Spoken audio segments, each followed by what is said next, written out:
Muy buenas a todos, chicos, chicas. Llegó el mejor momento del día, vuestro podcast favorito, el Show Prime.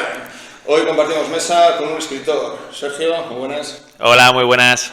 Muy buenas, Sergio. Bueno, lo primero de todo, la primera pregunta que siempre suelo hacer yo, que puede parecer que es la más fácil, pero a mí a veces me parece la más complicada.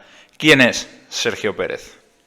Bueno, pues Sergio Pérez es un chico normal de Balmaseda, proyecto de escritor o escritor. Si escribir libros te hace escritor, soy escritor, padre de una niña, amigo de mis amigos, un chico familiar y poco más. Sí, bueno, no es poco en realidad, ¿eh?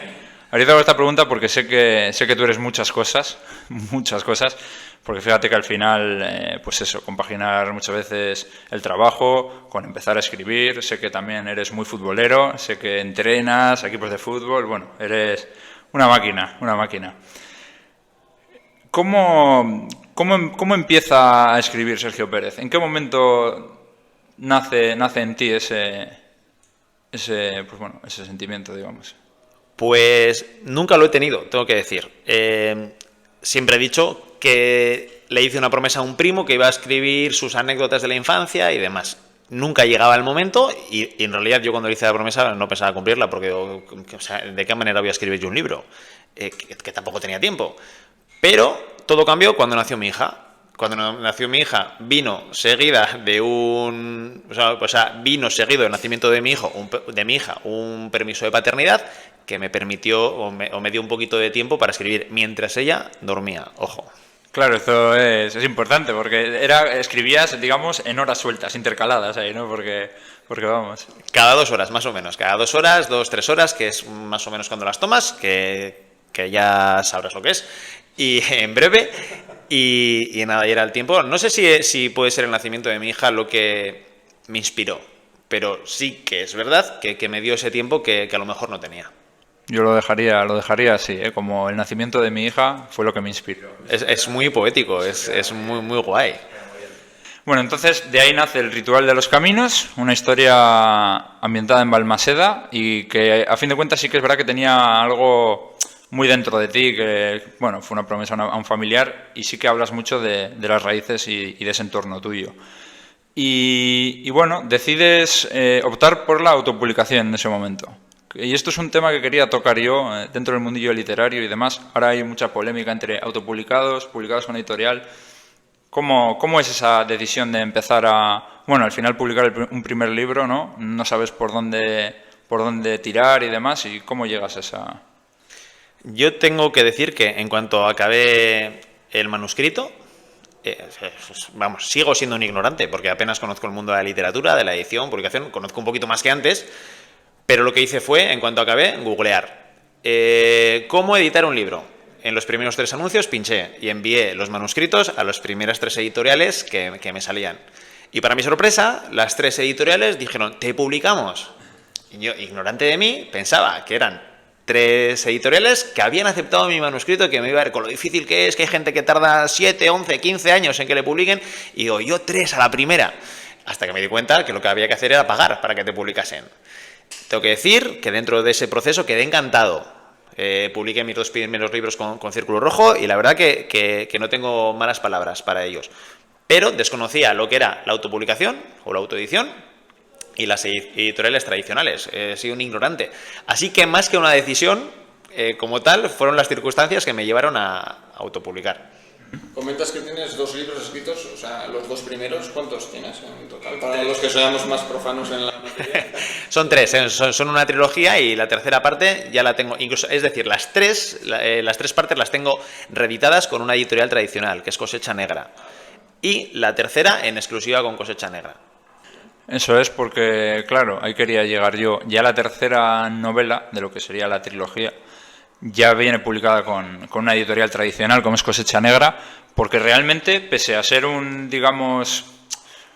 novato en la materia y bueno, y tener que googlear cómo buscar para editar tu primera novela, realmente es todo un éxito. Vendes un montón de copias, tanto de la primera como de la segunda novela, y es lo que te hace dar el salto. Muy poco tiempo después de haber publicado la primera, ya una editorial tradicional. O sea, realmente te ha ido bastante bien, ¿no? Sí, a ver, sería un hipócrita si diría que no. O sea, todo está superando con creces mis expectativas de largo. Tengo que decir que parte del éxito o el inicio del éxito se debe, parece que soy el más balmaseano del mundo, pero se debe a Balmaseda y a la solidaridad de Balmaseda. Me refiero a que sin leerme, el salón de actos de la Cultura Echea de Balmaseda, el día de mi presentación se llenó. Es más, hubo gente que se quedó fuera. Estamos hablando de 200 personas que no iban a ver la presentación del libro de Sergio, sino que iban a ver la presentación del hijo de Marina, que es mi madre, el hijo de Rufino, que es mi padre, de mi amigo del instituto, de mi entrenador de fútbol y de mi compañero de vestuario. Al final, en los pueblos pequeños, la gente parece que se mueve más para todos los temas culturales y cuando tiene que echar un cable, lo echa. Teniendo esa suerte, luego además tuve a su vez la suerte, valga la redundancia, de que el libro gustó. Entonces, las ventas se sucedieron. El boca a boca, que es muy importante, se sucedió. Y luego ya, pues con el segundo y con el tercero, más de lo mismo. Es un poquito aprovechar esa inercia. Pero como quien dice, a pesar de que se está vendiendo muy bien, yo creo que no he salido de mi zona, de la rotonda de mi pueblo, como dice alguien.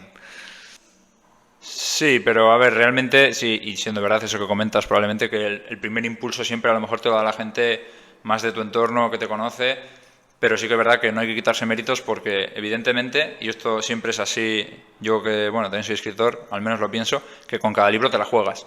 Y por mucho que la gente te haya apoyado al principio, pues por lo que dices tú, pues por ser del pueblo, por lo que sea, realmente, si el libro no gusta, después no tiene una continuidad como la está teniendo, en la que prácticamente cada nuevo libro que has ido sacando no es que haya vendido como el anterior, es que ha vendido más, es que te ha fichado una editorial. Es que yo he estado viendo una presentación tuya allí en un teatro lleno, que es un sueño para un escritor eso, realmente. Entonces, sí que es verdad que con cada libro, en ese sentido, te la juegas, ¿no?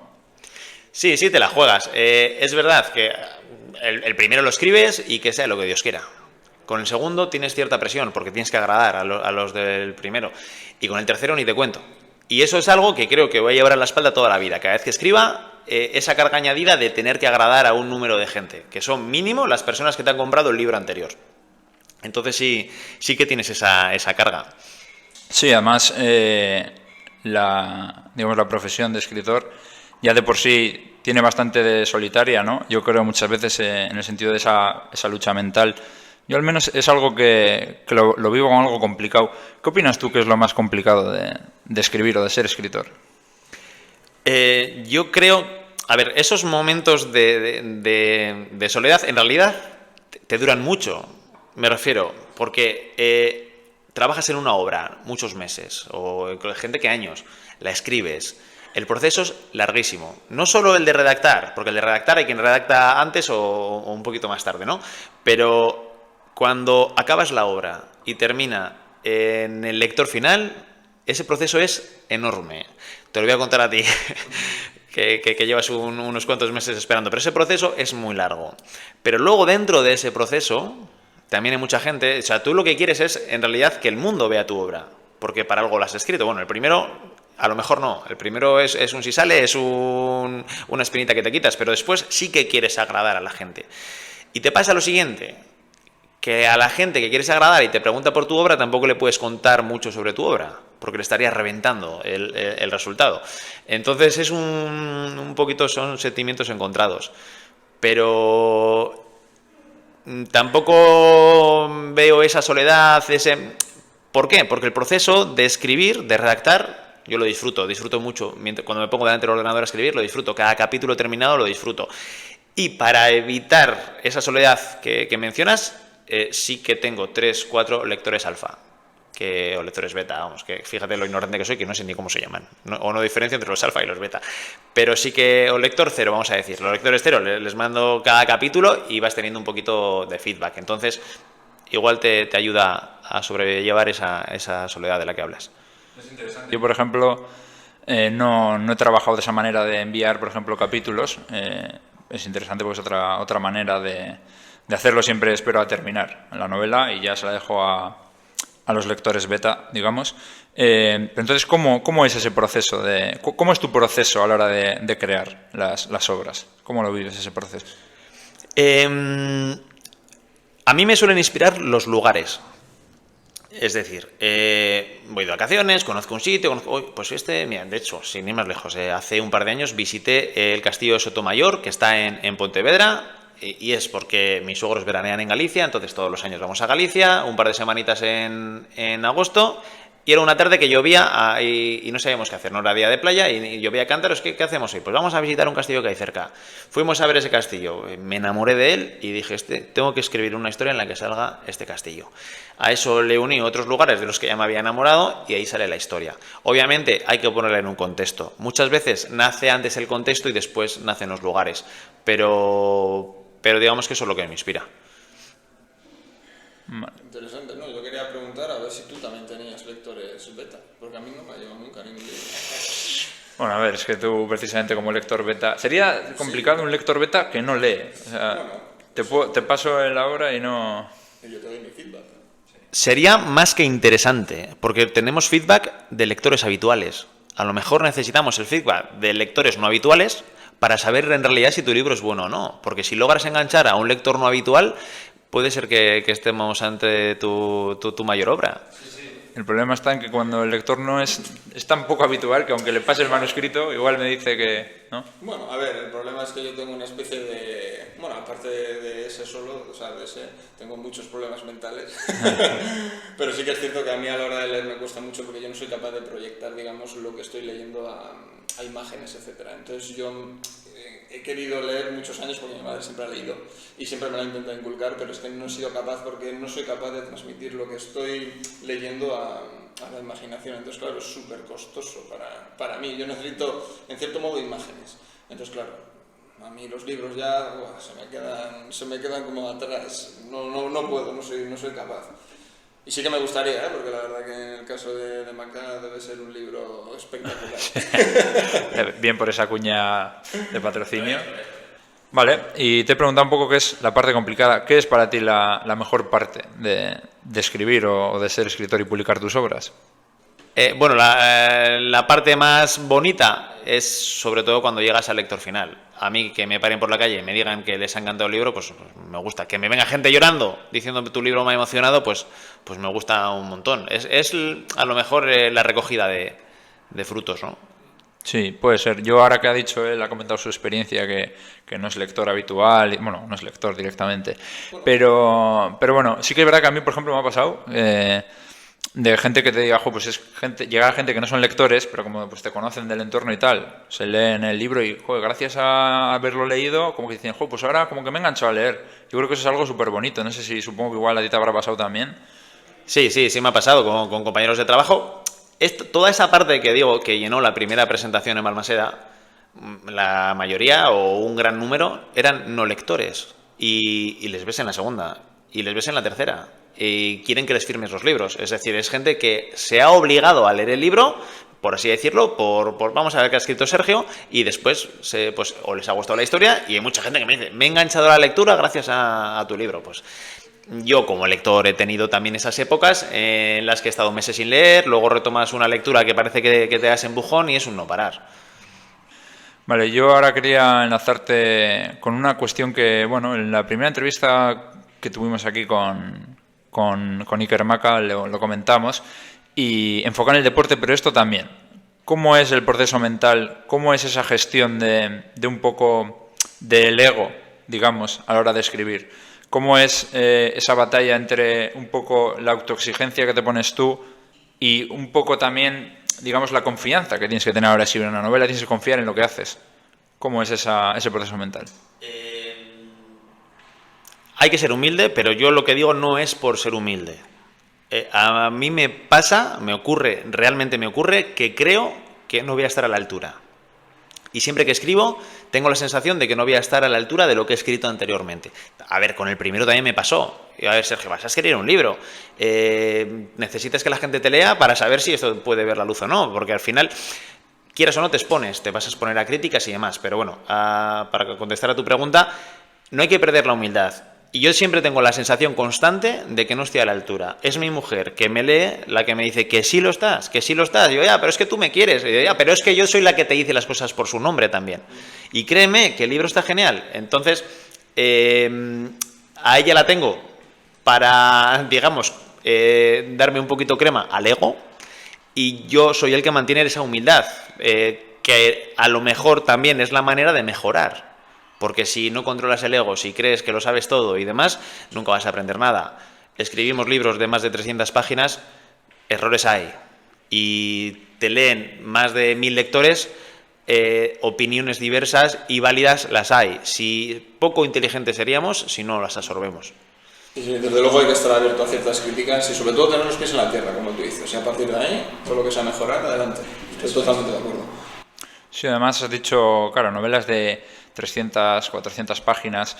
Es un proceso largo, es un proceso que, bueno, requiere de un trabajo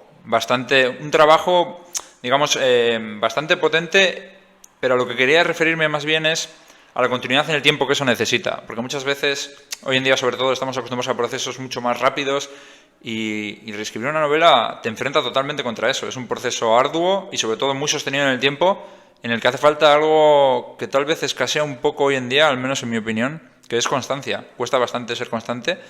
¿Cómo vives tú eso? Yo sé que tú eres una persona muy trabajadora, porque he estado contigo en algunas pues, ferias y eventos y es que no he visto una persona que tenga más fe y más ética de trabajo. Veces que ha diluviado, que ha pasado de cosas. Yo me quedo aquí hasta el final y la verdad que en ese sentido eres una persona súper trabajadora. ¿Y cómo enfocas eso? O sea, esa capacidad de trabajo que hace falta para sacar adelante este tipo de proyectos, además, teniendo en cuenta que tienes una vida aparte con la que gestionar todo. Todo parte con que es una actividad, yo me la estoy tomando a modo de hobby. Ojalá me pudiera ganar la vida con ello. Si a día de hoy me preguntas si lo haré, te diría que no. Ojalá. O sea, uno quiere tener los pies en la tierra y saber que es mi trabajo el que me da de comer. Pero como me lo tomo a modo de hobby, no entiendo un hobby sin disfrutarlo. Así como disfruto del proceso de escribir, también disfruto de las ferias, porque es lo que te acerca al lector. Aparte, lo de las ferias, ¿por qué doy mi mejor versión? Porque hay mucho trabajo detrás de las ferias. Hay mucha gente organizando, ayuntamientos detrás, normalmente, personas que de forma desinteresada y de forma altruista meten muchas horas para que tú estés ahí vendiendo libros y es una forma de agradecérselo también. En cuanto a la constancia al escribir, yo los libros, digamos que los escribo rápido, pero hay veces, por ejemplo, ahora llevo desde diciembre prácticamente sin escribir y tengo una novela empezada, porque la cabeza me está diciendo que no es el momento.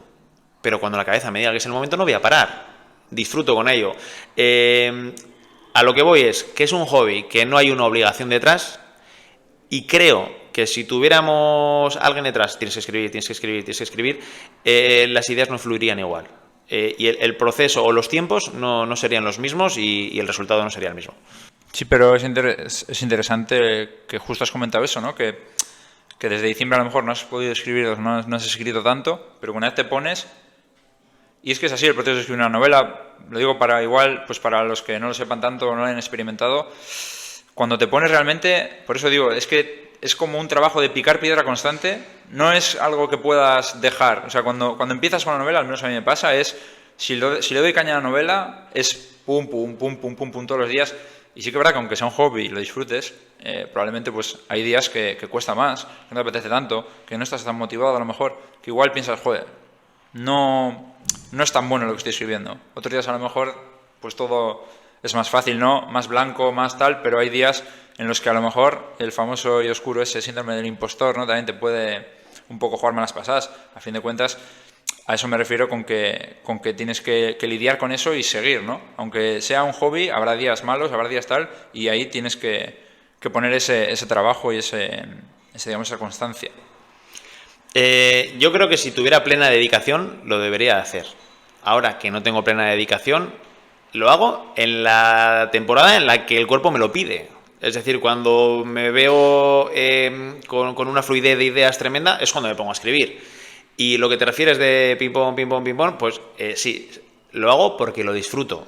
Y porque en el momento en el que estás inspirado, te enganchas a escribir. A mí me ha pasado y seguramente a ti también. Yo me engancho a escribir. Me engancho a una novela como se puede enganchar un lector. Y así como lees 3, 4 capítulos y quieres seguir, al escribirlo pasa exactamente igual. Es una historia, además, que le estás dando forma tú y cuando ves que está cogiendo más o menos la forma que quieres, es como que no la puedes soltar. Y a lo mejor es ese justo el proceso que ahora mismo me está faltando en la novela que tengo a medio escribir, que va a llegar, más pronto que tarde, va a llegar el día en el que me ponga y las ideas salgan. Y ahí será pim pam pum y en cosa de 2 meses la novela acabada. ¿Y nos puedes contar algo más sobre ese nuevo proyecto? Pues es un nuevo proyecto que quiere salirse un poquito de la trilogía ya escrita. Quiere salirse también un poquito de las localizaciones a las que recurro, y que tiene un protagonista muy especial, que es una persona real a la que le tengo mucho cariño, y de momento no voy a revelar más por respeto a él, que es un chico que seguramente no tiene ningún problema en que lo revele, pero también por mantener ese halo de misterio. Sí, no, te entiendo perfectamente, ¿eh? O sea, yo soy de los que opina, y muchas veces esto pasa, ¿eh? En las presentaciones, en tal, venga, habla del libro y tal, pero a mí me cuesta, porque gente que no haya leído, sobre todo nosotros, ¿no? Que escribimos novela negra, que es importante la intriga, ¿no? Un poco de descubrir, que es como que tienes que hablar del libro, pero en realidad, si fuese por mí, no contaría prácticamente nada, ¿no? ¿O qué? Sí, es un poquito la pescadilla que se muerde la cola, nunca sabes hasta dónde tirar, es decir, yo quiero que sepas mi historia, porque en realidad lo que escribo es una historia que te quiero contar, pero te la tienes que leer. O sea, quiero que la sepas, pero te la tienes que leer. Entonces, son un poquito sentimientos encontrados. Te la quiero contar, pero a través de mi libro. Quiero que sepas cuanto más, pero sin estropearte la lectura. Entonces sí que es un tira y afloja un poco delicado. Y bueno, sí que cuentas que te quieres salir de la trilogía, de tus ubicaciones habituales y demás, es decir, quieres romper un poco con todo, ¿no? Yo creo que hace falta a veces, ¿no? Para la creatividad, salirse un poco de... Puede ser un poquito un respiro, puede ser también un examen para saber si yo me he acomodado a unos personajes y escribo un poco en función de esos personajes, o puede ser algo totalmente necesario para el lector. Yo tengo la sensación de que con la trilogía se puede dar por acabada la historia. Luego también es verdad que los lectores te piden, yo no concibo leer a Dan Brown sin Robert Landon de protagonista. Sin embargo, he hecho una trilogía que puede quedar abierta, sí. Que tengo una precuela en la cabeza, sí. Que la sacaré también. Pero de momento tengo 3 o 4 proyectos ajenos totalmente a esos personajes y a ese contexto. Muy bueno, sí señor.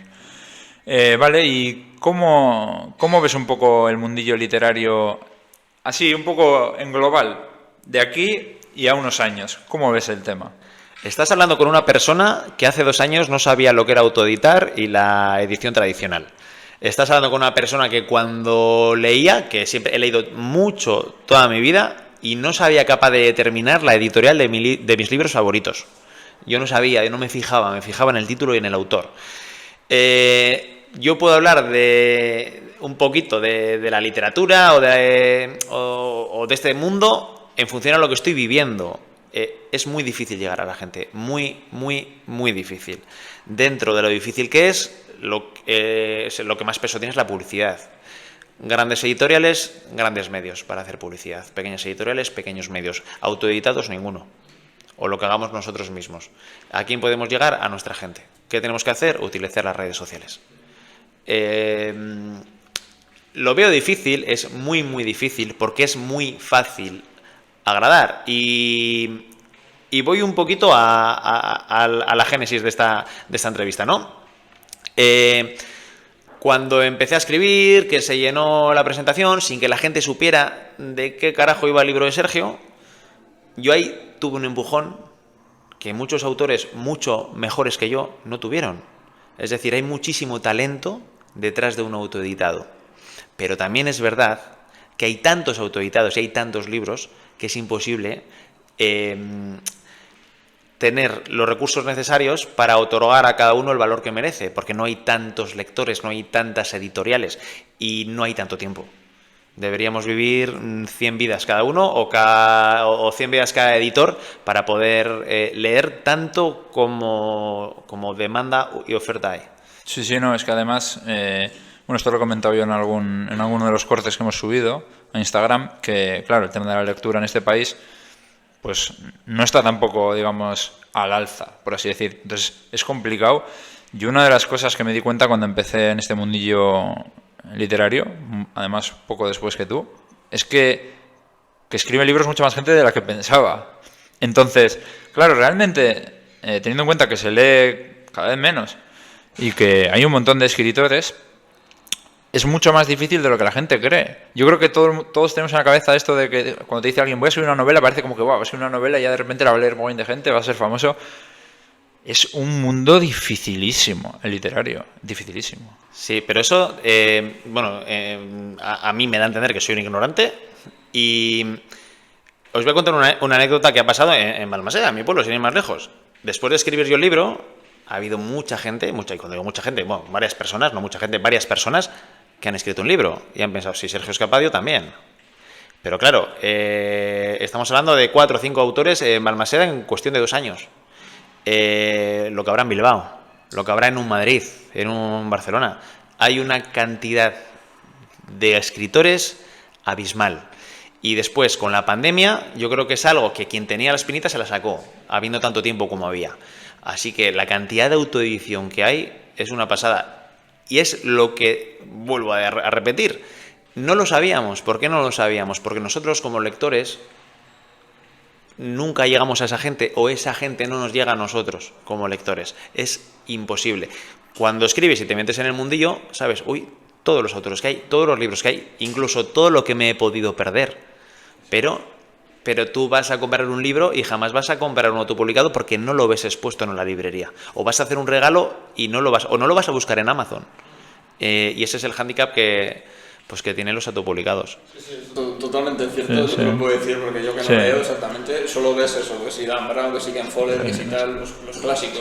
Claro, no ves a la gente que publica así más a nivel más bajo. No, que llega, al final es así, la mayoría de gente del público general compra los 4 de siempre. Y es a los que conoces. Y tú piensas, joder, pues tampoco escribe tanta gente, pero si es que siempre sacan libros los mismos. Y en realidad está un montón de gente escribiendo, pero es una industria como otra cualquiera, pero con una competencia, bueno, igual de feroz que en todas hoy en día, que es complicadísimo sacar la cabeza. Es un término que he escuchado más veces en redes sociales. No es que hay mucha competencia. Yo no creo en la competencia en cuanto a la lectura.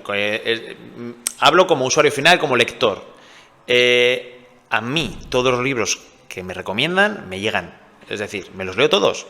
Joder, está muy bien el que ha sacado tal, está muy bien el que ha sacado cual, y me los leo todos, absolutamente todos. Por eso digo que competencia como tal, es decir, tú no eliges un libro en detrimento de otros, eliges un libro para ese momento, pero puede haber otros para otro momento. Entonces, no sé yo si hay esa competencia, no es como, yo qué sé, la Coca-Cola y Pepsi, que es una u otra, ¿no? Yo creo que para los libros siempre hay un momento. No entiendo el concepto de competencia dentro de este mundillo. En cuanto a autopublicados, incluso entre los autopublicados, no, es que si le leen a este no me leen a mí, no, quien es lector te lee a ti y te lee a ti. Así que no me gusta ese término. Supongo que influirá en el género también, ¿no? Si a ti te gusta más de novela negra, etcétera, pues igual lo leerás más que a otra persona, supongo, no lo sé, o sea, te pregunto. Eso es, a ver, por ejemplo, yo leo mucha fantasía épica, me encanta la fantasía épica. Escribo novela negra, también leo novela negra. Hay géneros que se venden más, estadísticamente creo que es la novela romántica la que más vende, ¿no? Estadísticamente. Es verdad que la fantasía épica vende un poquito menos porque tiene, digamos, un porcentaje de lectores un poquito menor, y la novela negra pues sí que vende bastante, pero va un poco acorde también a los gustos. Pero es que dentro de cada uno de los géneros hay un montón de autores. Es que yo lo veo exactamente como tú. Yo creo que no es una competencia como tal real como puede haber en otros ámbitos, porque si yo soy escritor, imagínate que tú sacas un libro, si la gente, lo que hemos hablado antes, ¿no? Imagínate que alguien que no lee se lee tu libro y le encanta, dice, ¡oh, qué libro, cómo me ha gustado! Es que me ha enganchado, he estado ahí leyéndolo hasta las tantas y tal. Recomiéndame otro, que yo quiero leer otro parecido, quiero leer otro. Es que es lo que va a pasar realmente. Ahora, si tú sacas un libro y es un ladrillo, a lo mejor esa persona dice, bah, es que lo de leer no es lo mío. Esa persona ya no va a venir a por mi libro. Entonces, me interesará, ¿no?, que haya escritores y que haya escritores de calidad. Yo creo que eso es algo que nos enriquece a todos.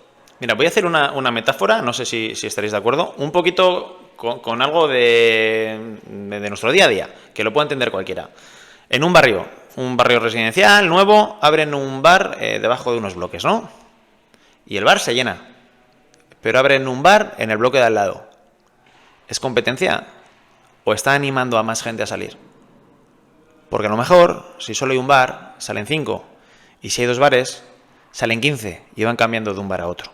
Por lo menos con la cultura que tenemos aquí, de poteo, se suele dar que quien va a un bar, va a otro. Creo que es algo parecido. Perdona que te interrumpa, pero el tema yo creo que es cuestión... Esa competencia se ve porque es decir, una persona que tenga mucho parece como que otros tienen que tener muy poco, es el problema. Entonces lo vemos así, es decir, para que uno tenga mucho, es decir, para que Dan Brown tenga muchos lectores, parece que los demás no van a tener digamos, esos autores. Y con respecto a lo del bar, pues bueno, sí puedes, no sé si es mucha competencia o no, pero sí podría ser el caso. Es decir, están animando a que la gente salga, etcétera.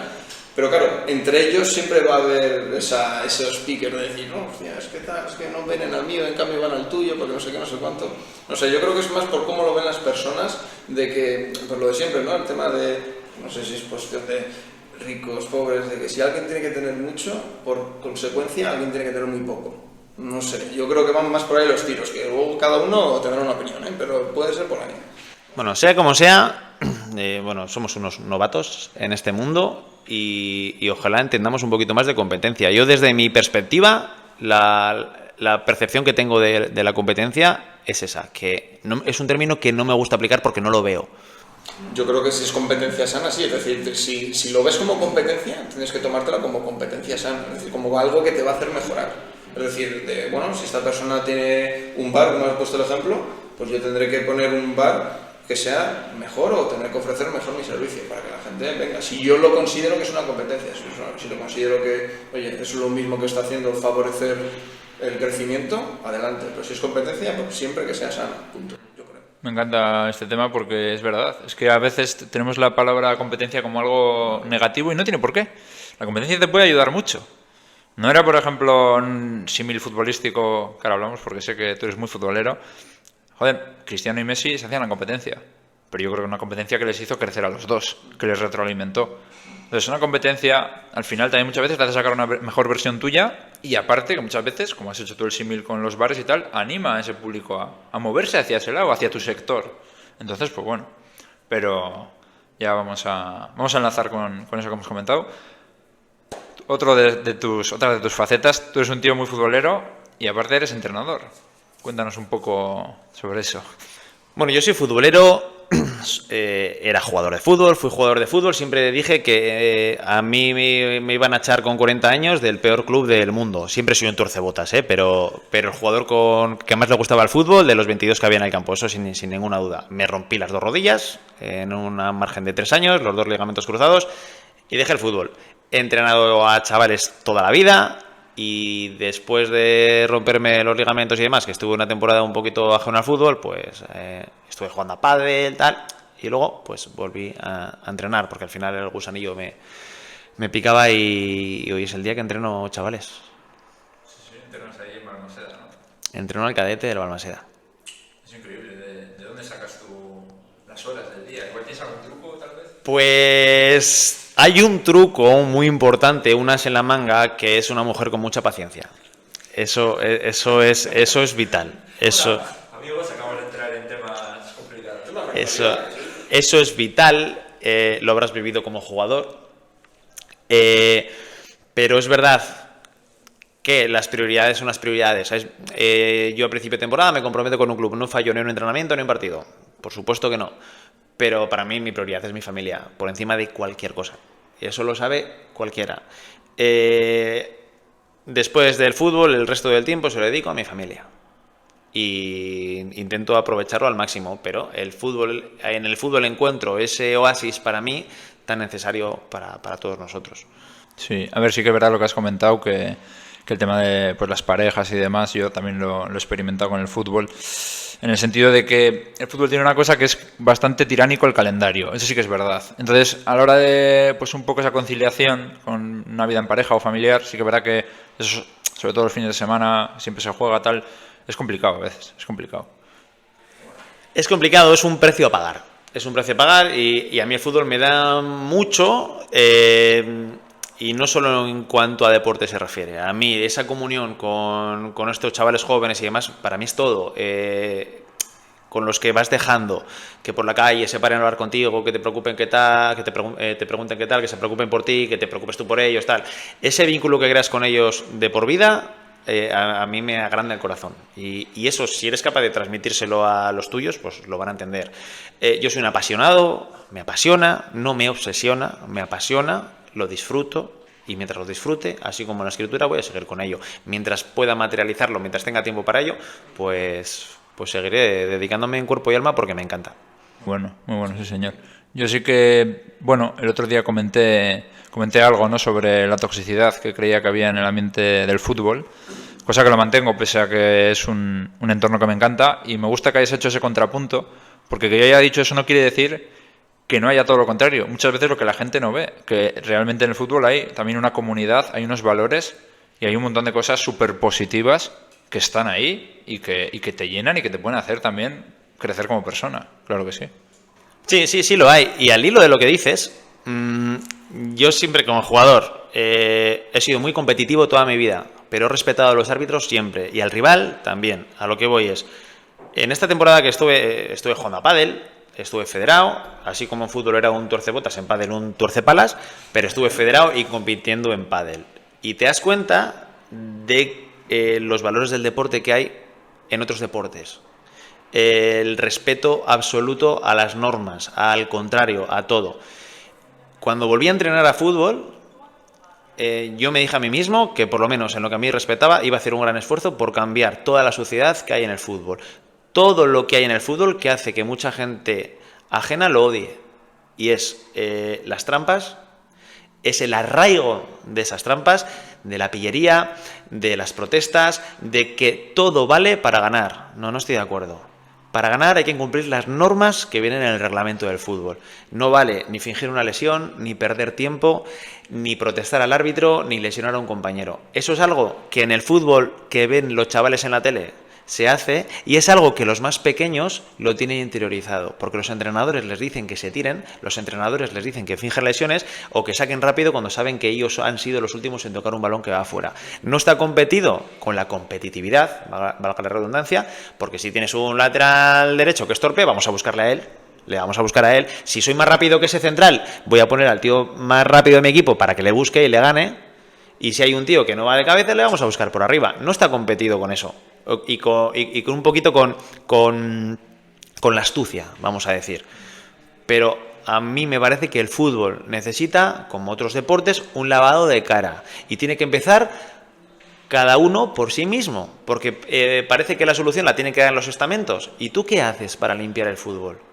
Bueno, pues yo como entrenador lo que hago es no permitir que mis chavales hagan trampa. Nunca perderemos tiempo, nunca le daremos al rival para calentar balones en mal estado. Si nosotros calentamos con 4, ellos con 4.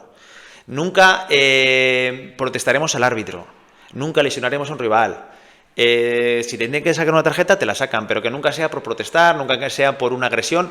Jamás, jamás, jamás haré algo antideportivo. Y jamás, sobre todo, y esto por encima de todo, perderé el respeto a los propios chavales. Sí, no, es que además creo que es algo un poco lo de la pillería, la trampa y todo esto, algo un poco intrínseco ya en la sociedad también, un poco en nuestra sociedad, en nuestro país, por así decir, porque sí que verá que hay otros ámbitos de fútbol, ¿no?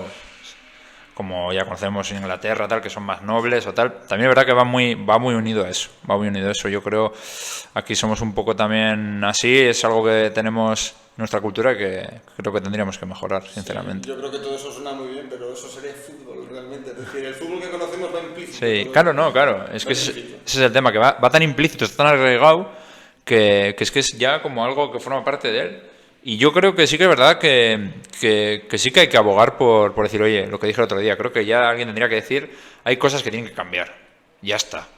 Y sí que es verdad que yo me refería mucho más al tema de, sobre todo de, además tú que entrenas chavales, lo sabrás bien, de la famosa grada, los padres, todo ese ambiente que hay tan tóxico ahí, que es que muchas veces da lástima ir a los campos, ver a los chavales y ver el espectáculo bochornoso también, hay que decirlo así, que hay en las gradas y que no ayuda.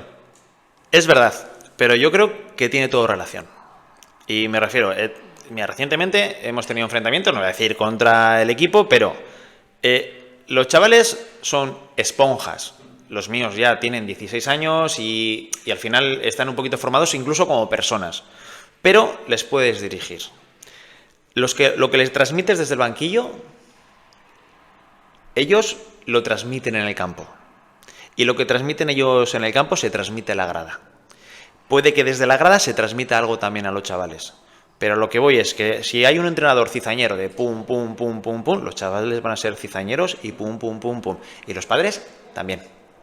Que no siempre se da. Y a veces es al revés. Pueden ser los padres cizañeros y los chavales tal. A lo mejor yo he tenido suerte con los padres, pero no he tenido nunca ningún problema en la grada. Porque en el campo no los hay. De eso me encargo yo y me responsabilizo yo. Y esto, extrapolándolo un poquito a la sociedad, a lo de la picardía y demás, creo que el problema es que se aplaude, por un lado, que se aplaude esta picardía. Jo, has hecho bien, has estafado, has defraudado a Hacienda, tienes 100.000 euros en el bolsillo, eres el puto amo. Pues no no eres el puto amo, primero, no por estafar a Hacienda, que eso da para otro podcast. La cosa es que aparte de todo eso, vamos, creemos que la responsabilidad la tiene alguien de arriba, pero ninguno asumimos nuestra responsabilidad como individuos. Es decir, queremos que esto cambie, la sociedad tiene que cambiar, pero nosotros ¿qué hacemos porque cambie? ¿Votar en las urnas? No, eso va en cada uno de nosotros, en nuestros hechos cotidianos y pequeños actos con los que nos rodean todos los días. No hace falta tener un altavoz para llegar a más gente. Hace falta hormiguitas trabajando. Y para eso nos tenemos que mirar hacia adentro y decir, ¿qué hago yo para cambiar esta sociedad? Y ahora que yo soy padre, que vas a ser padre, y tú lo serás, dentro de unos... Pues, ¿qué mundo les queremos dejar a nuestros hijos? ¿En qué les vamos a enseñar? Pues yo me iría de este mundo orgulloso, todavía soy muy joven, pero me iría de este mundo orgulloso habiendo creado una hormiguita que contribuya a que esta sociedad sea mejor. Me parece espectacular el mensaje, la verdad, estoy totalmente de acuerdo, de que muchas veces, y esto nos pasa, y es uno de los grandes problemas que tenemos, que siempre estamos muchas veces mirando lo que hace el otro, el de allí, los de arriba, los de para acá, y hay que tomar acción realmente. Tomar acción. El cambio empieza en uno mismo, a partir de ahí. Me parece espectacular eso, eso que has comentado, la verdad que estoy totalmente de acuerdo y hace falta ese mensaje además, yo creo, hace falta, sí señor. Vale. Bueno, pues yo creo que está llegando poco a poco el momento de llegar a la sección favorita del público, se acabó el buenísimo. Y nada, solo quería comentar, pues eso, si quieres comentar cualquier cosa, algo que te apetezca decir, sobre todo sobre el mundillo literario o así, o... Bueno, pues como una última pincelada, un poco lo que decías tú, que se está perdiendo, ¿no? Parece que con las nuevas generaciones se está perdiendo. Pues yo creo que tenemos que incentivar un poquito a que la gente lea y para ello tenemos que hacer que los jóvenes se encuentren lecturas atractivas. A mí me ha pasado que en mi adolescencia, hasta que no me puse por mí mismo a leer lecturas que me agradaban y leía los libros que me obligaban en el instituto, no encontré ese atractivo. Pues totalmente de acuerdo. Además, ese dará también para otro podcast todo eso. Ya vamos a traer a alguna profesora para hablar de temas de los institutos de educación y demás, que es un tema que también es interesante y bueno, pero la verdad que totalmente de acuerdo. Dicho todo eso, ha llegado el momento. Sí, lo he dicho. Se acabó el buenismo. Exactamente. Empezamos nuestra sección. Sergio, respecto al gobierno actual, vamos a decir, no sé si tendrás algo reseñable que comentar, algo que opines tú, oye, pues mira, esta gestión me gustó como lo hicieron, o no estoy de acuerdo con esto, o con esto sí, estoy muy a gusto con Pedro Sánchez. No me gusta nada la política, no la sigo. Yo lo que pueda decir de política pueden ser cosas que cualquier entendido le pueden parecer barbaridades, pero lo que puedo decir lo puedo decir de forma global, lo que entiendo yo como política. Es que no creo en la política, no creo en el sistema actual. Le digo por qué. Porque es lo que dice Joseba, que yo desde que tengo esa razón y lo poco que sigo la política, tengo la sensación de que seas del color que seas, el objetivo es perpetuarte en el poder. Porque creo, el concepto de democracia sabemos que no existe, no tiene nada que ver con lo que salió de Grecia, no tiene nada que ver. Porque yo no creo en los partidos políticos. Por ejemplo, el Congreso de los Diputados. Un partido, digo el PP por decir uno, que no tengo ni idea. Sale un proyecto de ley y todos los diputados del PP votan exactamente lo mismo. ¿Qué pasa? Que de 40, que no sé si son 40, 30 o 90, de 40 que son todos piensan lo mismo. Es decir, una persona afiliada al Partido Socialista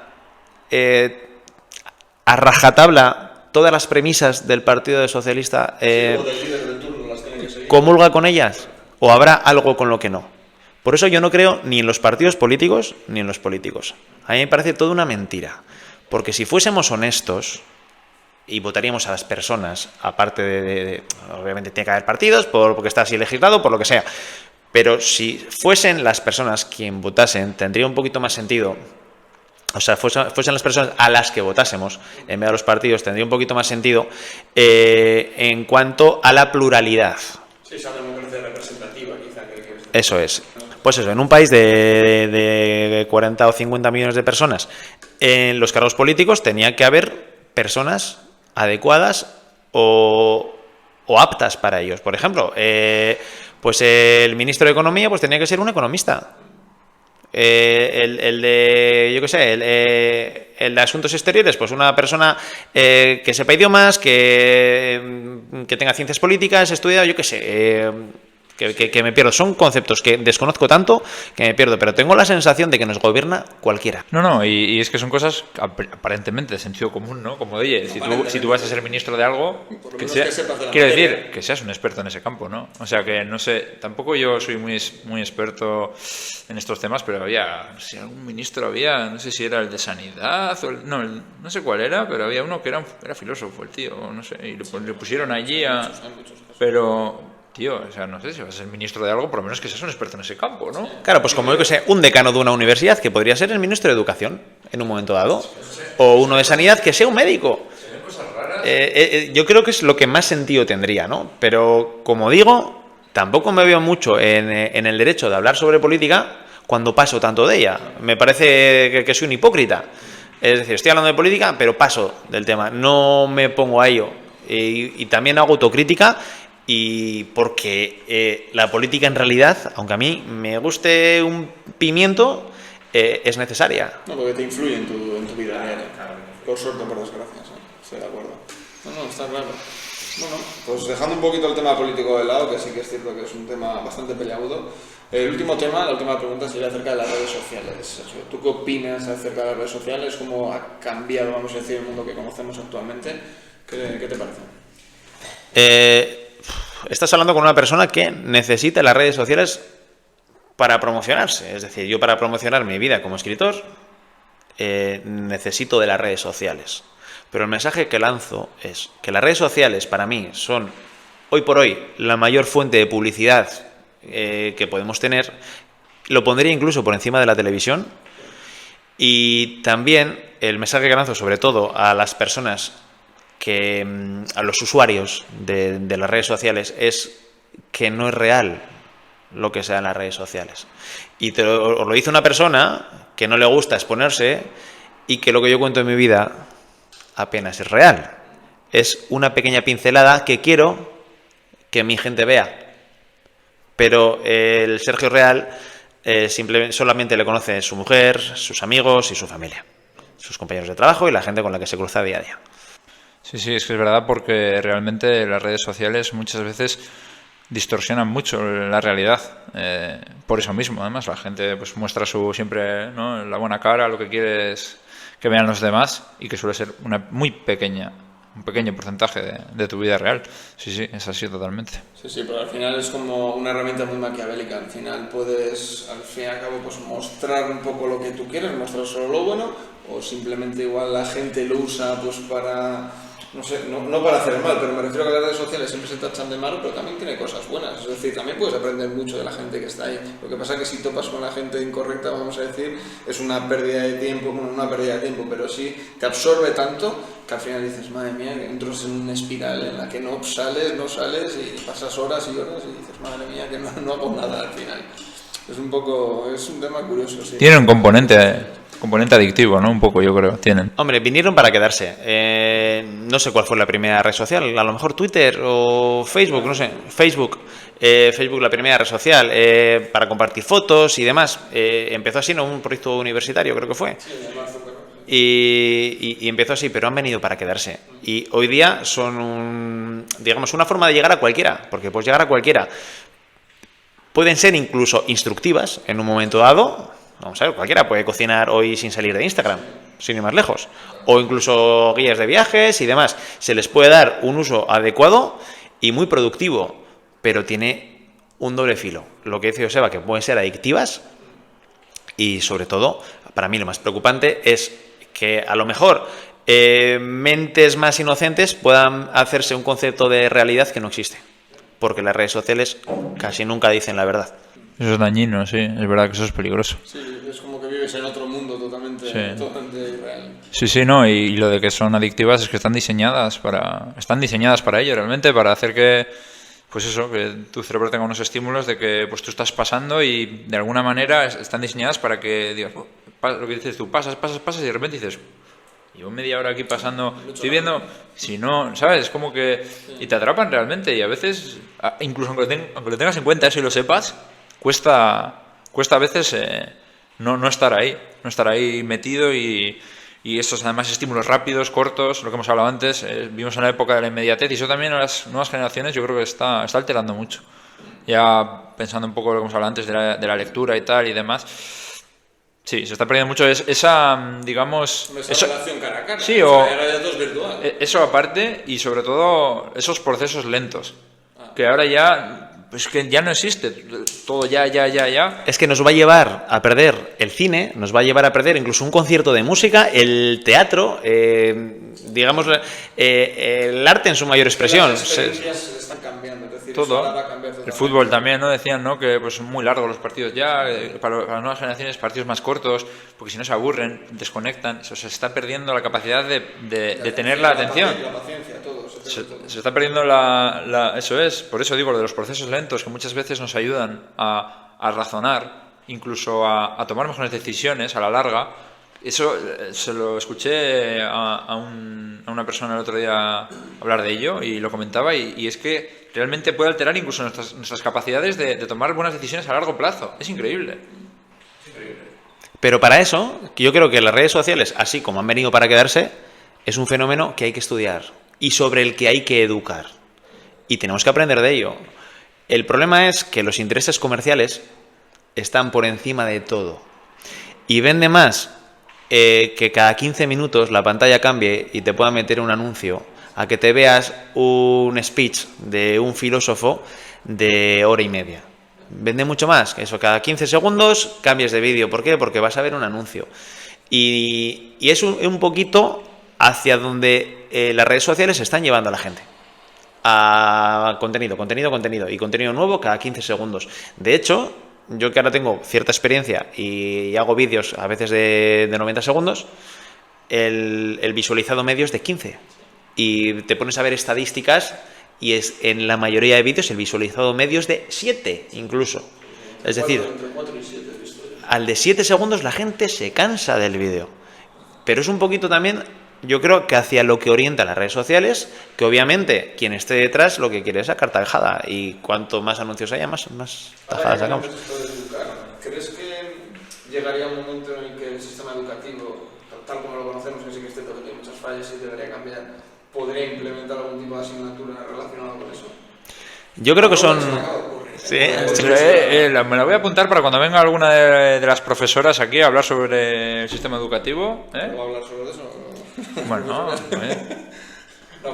pero es súper interesante. Yo voy a ser muy sincero. Creo que hay que diferenciar educación y enseñanza. Creo que la educación es en casa. Los valores se dan en casa. Que los profesores con su trabajo ayudan, una barbaridad.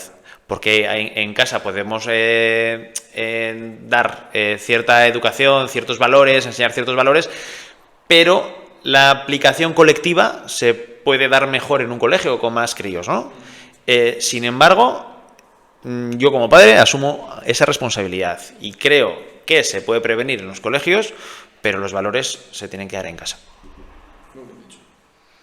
Sí, totalmente, vamos, espectacular. Yo, la verdad que... Bueno, amigos, pues creo que sí, que podemos ir cerrando esta parte de la sección, y bueno, nos queda la parte final. La parte más difícil para Sergio. Probablemente sea la parte más difícil, sí. Entonces, bueno, vamos a hacer una pequeña pausa y vamos a vernos ahora en la mesa de pulsos. A ver Bueno, pues aquí estamos en la sección final. Estamos aquí con el tema del pulso. Vamos a ver qué tal. Maca ya está acojonado porque Sergio es zurdo y no ha calentado la izquierda, Maca. Así que... Yo sí que estoy cagado. Me va el corazón a mí. Yo que pensaba que no iba a llegar hasta el podcast número 100 nadie contra Mazi y resulta que me viene un zurdo de repente. O sea... Puede que tenga que salir a la palestra. ¿Algo que decir, Sergio? Pues nada, que si hay alguien que me tiene que ganar, que seas tú, Joseba. Bueno, pues vamos a por ello. ¿Estamos dispuestos? Venga, 3, 2, 1, ¡va! ¡Ay, ay, ay! ¡Ay, ay, ay! No, la zurda que quieres que haga, no. La zurda de palo. Sergio, ¿algo que añadir? Yo creo que podía haberlo hecho mejor, ha sido muy benévolo. Sí, yo creo que se ha portado bien, ¿eh? Bueno, vamos a ver qué tal ahora. Ahora llega... Tenías que salir. Vamos a ver qué tal ahora. Ponte aquí, Maca, con el micro. Vamos a ver qué tal. Querías que hiciese con la zurda porque sabes que con la derecha no le gano. Uf, yo creo que a este ni con la zurda va a ser, ¿eh? Es como otro tipo de monstruo final. ¿Estamos listos entonces? 3, 2, 1, acción. Venga, va. No me ha sobrado. Dale, Sergio. ¿A que sí? Vale. Bueno, pues la verdad ha sido un placer. Espero que hayas estado a gusto. Espero que hayas estado a gusto. Sois unos artistas. Y nada, pues eso que... Como en casa. Muy bien. Pues nos vamos a la próxima, chicos. Chicas, no os despistéis.